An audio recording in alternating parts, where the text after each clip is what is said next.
Hi అండి, అందరికీ నమస్తే. వెల్కమ్ బ్యాక్ టు అమ్మతో వంట. ఈ రోజు మనం చేయబోయే సింపుల్ రెసిపీ స్పైసీగా చాలా రుచిగా ఉంటుందండి. ఆలుగడ్డ కర్రీ అంటే ఇష్టం లేని వాళ్ళు కూడా ఇలా చేస్తే చాలా ఇష్టంగా తింటారు. ఎలా చేయాలో ప్రాసెస్ లోకి వెళ్దాం.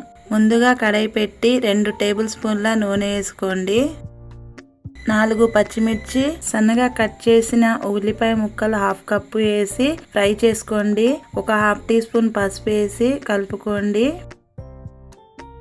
కప్పున్నర కట్ చేసిన ఆలుగడ్డలను వేసుకోండి. వేసి మొత్తం కలిసేలా కలుపుకోండి. టీ స్పూన్ అల్లం పేస్ట్, రుచికి సరిపడా ఉప్పు వేసుకొని మొత్తం కలిసేలా కలుపుకోండి. అల్లం పచ్చివాసన పోయేంత వరకు ఫ్రై చేసుకోవాలి. టమాటాలు 1/2 కప్ వేసుకొని 1 టీ స్పూన్ కారం వేసి మొత్తం కలిసేలా కలుపుకోండి. ఇలా కలుపుకొని మూత పెట్టి 2-3 నిమిషాలు మూత పెట్టి మగ్గనివ్వాలి. ఆలుగడ్డ ఇలా మగ్గితే సరిపోతుంది. కొత్తిమీర చల్లుకొని 1 టీ స్పూన్ ధనియాల పొడి వేసి మొత్తం కలిసేలా కలుపుకోండి ఒకసారి. అంతేనండి, ఆలుగడ్డ కూర రెడీ. సింపుల్గా స్పైసీగా చాలా రుచిగా ఉంటుందండి.